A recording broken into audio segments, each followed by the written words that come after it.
경찰의 전북대 총장 선거 개입 의혹에 대한 경찰 수사가 어정쩡하게 끝나면서 총장 선거를 둘러싼 교수들 간의 갈등이 새로운 국면을 맞고 있습니다. 남원 국립공공의료대학 설립 근거를 담은 법안이 계속 국회를 통과하지 못하면서 개교가 늦어질 것으로 우려됩니다. 전북 금융타운 조성 사업이 한 차례 실패하자 전라북도가 공공과 민간 투자로 나눠 단계적으로 조성하는 방안을 검토하고 있습니다. 민주평화당이 의원총회를 열고 정의당과의 교섭단체 복원을 논의했지만 사실상 무산됐습니다. 여러분 안녕하십니까? JTBC 8시 뉴스입니다. 경찰의 전북대 총장 선거 개입 의혹과 관련해 전북경찰이 최종 수사 결과를 내놓았죠. 그런데 일부 교수가 경찰을 이용했다는 납득하기 어려운 결론을 내렸습니다. 경찰의 어정쩡한 수사로 총장 선거를 둘러싼 전북대 교수들 간의 갈등은 새로운 국면을 맞고 있습니다. 조창현 기자의 보도입니다. 총장 선거 개입 혐의로 압수수색과 경찰 조사를 받은 전북대 전 교수회장. 교수회장은 소문으로 돌던 경찰의 총장 내사설을 교수 평의원들에게 알려 공론화한 부분은 인정했습니다.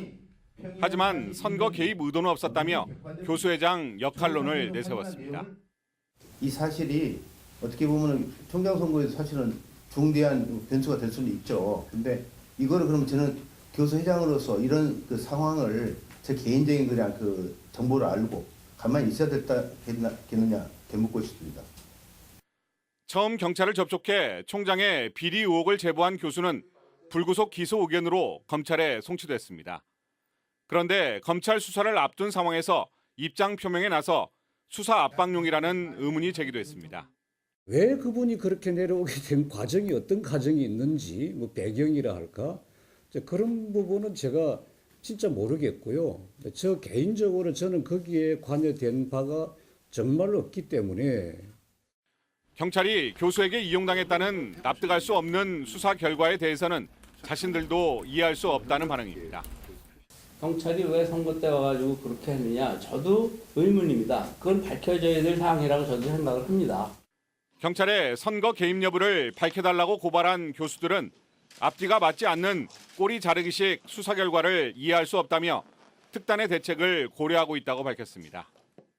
경찰 개입을 흐지부지 덮고 간다면 국립대 총장 선거 직선제 하나만 하다. 청와대를 포함해서 뭐 국민권익위가 됐든 또 중앙지검이 됐든 대검이 됐든 아무튼 저희들로서는 이렇게 이것이 묻힐 일은 아니다.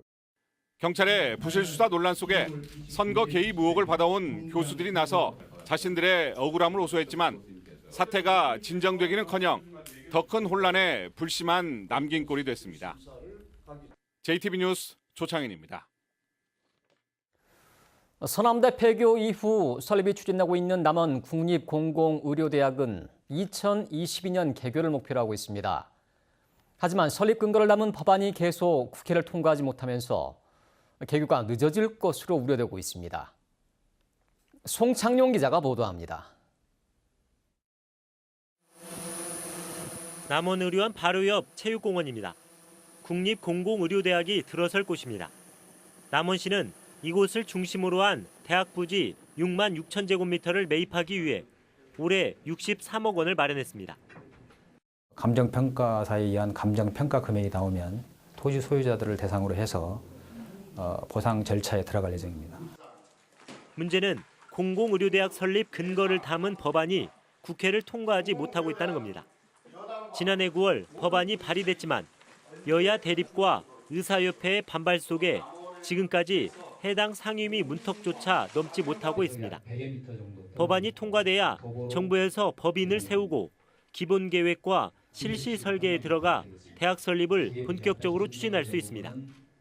올해 상반기 안에 법안이 국회를 통과하지 못하면 목표로 한 2022년 3월 개교가 어려울 수도 있는 상황입니다. 4월 중에 공청회를 가질 계획입니다. 그 공청회를 통해서 법안의 중요성을 공감을 하고 6월에 그 국회 법안을 상정을 하고 통과를 시키기 위해서 노력하는 중입니다. 전라북도와 남원시는 일단 상반기에 교육부, 보건복지부 등과 공공의료대학 추진단을 꾸려 사업을 준비하기로 했습니다. 하지만 법안의 국회 통과가 계속 늦어지면서 개교 차질에 대한 우려가 커지고 있습니다. JTB 뉴스 홍창용입니다. 전북 금융타운 조성 사업이 한 차례 민간 사업자 조성에 실패한 뒤로 돌파구를 찾지 못하고 있습니다.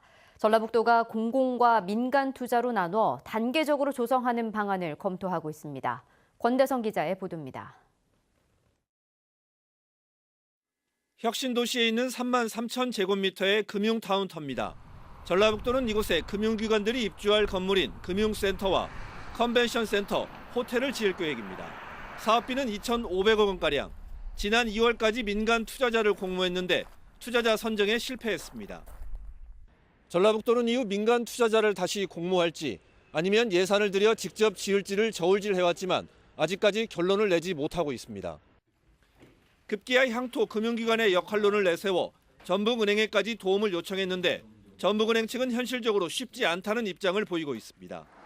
전라북도는 금융센터를 먼저 공공투자로, 컨벤션센터, 호텔은 이후 민간 투자로 분리 조성하는 걸 대안으로 검토하고 있습니다. 여의치 않다면 도의 어떤 공공 재정을 투입하는 단계적 개발 방식도 고민하고 있습니다. 금융산업 육성의 핵심 기반이자 출발점인 금융타운. 돌파구를 찾지 못한다면 금융 중심지 지정에도 걸림돌이 될 우려가 큽니다. JTB 뉴스 권대성입니다. 민주평화당이 의원총회를 열어 정의당과의 교섭단체 복원을 논의했지만 끝내 당내 의견차를 좁히지 못했습니다. 평화당은 다시 추진한다는 입장이지만 의원 전원이 동의해야 하는 만큼 사실상 무산된 것으로 보입니다. 이승환 기자의 보도입니다. 정의당과의 교섭단체 복원을 결정하기 위한 두 번째 의원총회. 전라북도 의원들이 주축인 찬성 측은 언제가 될지 모를 정계 개편을 기다리지 말고 먼저 정의당과 교섭단체를 꾸려 의정활동의 보폭을 넓히자는 입장입니다. 갖가지 현안들에 대해서 협상하고 교섭하고 결정하고 이렇게 된단 말이죠. 그러니까 국회의원으로서 또 정당으로서 목소리를 내려면 당연히 교섭단체가 돼야 되는 거죠. 반대 측은 정의당보다는 향후 정계 개편 시 바른미래당 내 호남 출신 의원들과의 연대에 대비해야 한다는 입장을 여전히 굽히지 않았습니다. 교섭단체 문제는 이견이 있어 시간을 갖고 논의를 계속해 나가기로 했습니다. 하지만 민주평화당 14명과 정의당 6명이 한 명도 빠짐없이 동의하는 만큼 교섭단체 구성은 사실상 무산된 셈입니다. 선거제 개혁에도 부정적인 영향이 우려됩니다. 정계 개편 시기에 대한 전망은 엇갈리지만 찬반 양측 모두 이른바 제3지대의 필요성에는 공감하고 있습니다. 실망한 표들을 흡수할 수 있는 그런 새로운 정치 세력을 좀 만들 필요가 있는 거죠. 그래야 이제 호남도. 전북 의원들은 올해 정기국회 일정이 마무리되는 연말쯤에나 가야 바른미래당의 변화와 이로 인한 정계 개편이 가시화할 것으로 보고 있습니다. 총선이 불과 1년 앞으로 다가왔지만 각 당의 당내 상황이 복잡하게 얽히면서 합종연행과 정계 개편 구도는 여전히 안개 속입니다. JTB 뉴스 이승환입니다. 커피 맛이 나는 작두콩차, 즉석에서 먹을 수 있는 연잎밥, 젊은 농벤처 기업들이 우리 농산물로 만든 제품들입니다. 아이디어가 넘치는 농식품을 맛보고 살 수 있는 전시 판매장이 한옥마을에 문을 열었습니다. 하원호 기자가 보도합니다.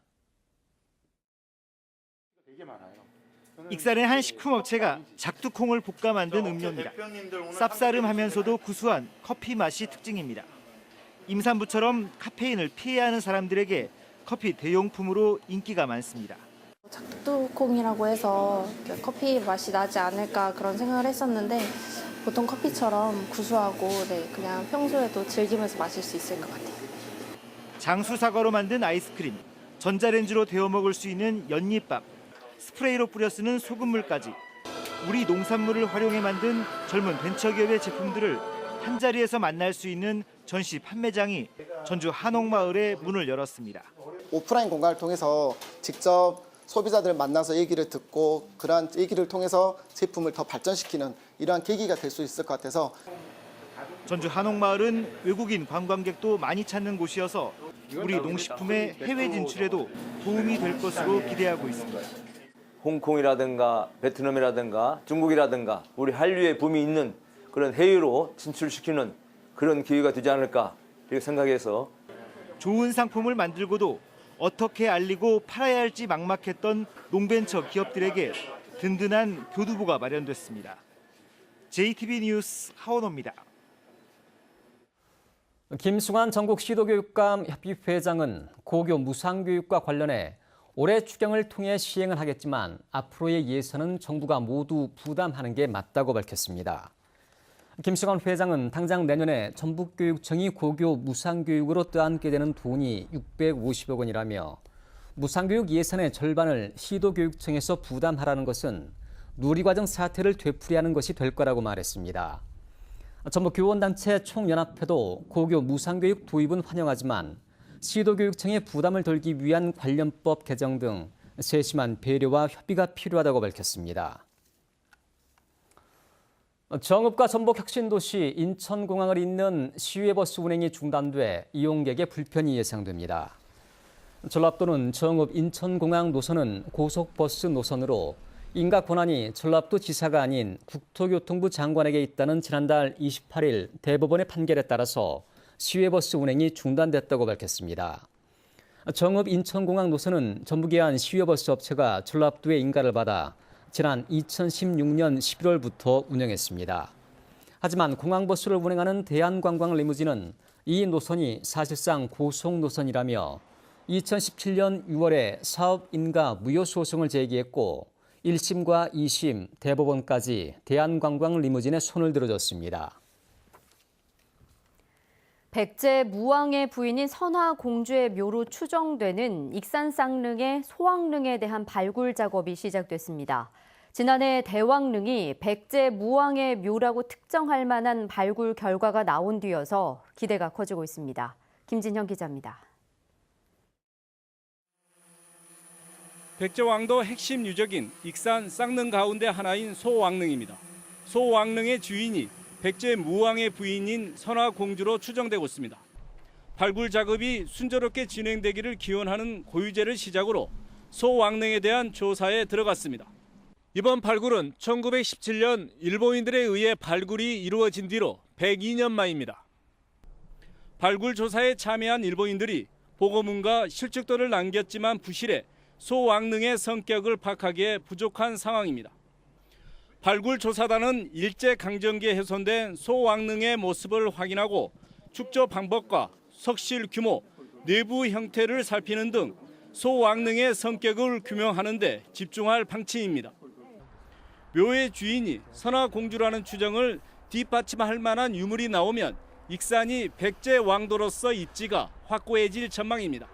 그의 비름으로 확정될 수 있다면 바로 이 지역이 왕릉 구역이 되는 겁니다.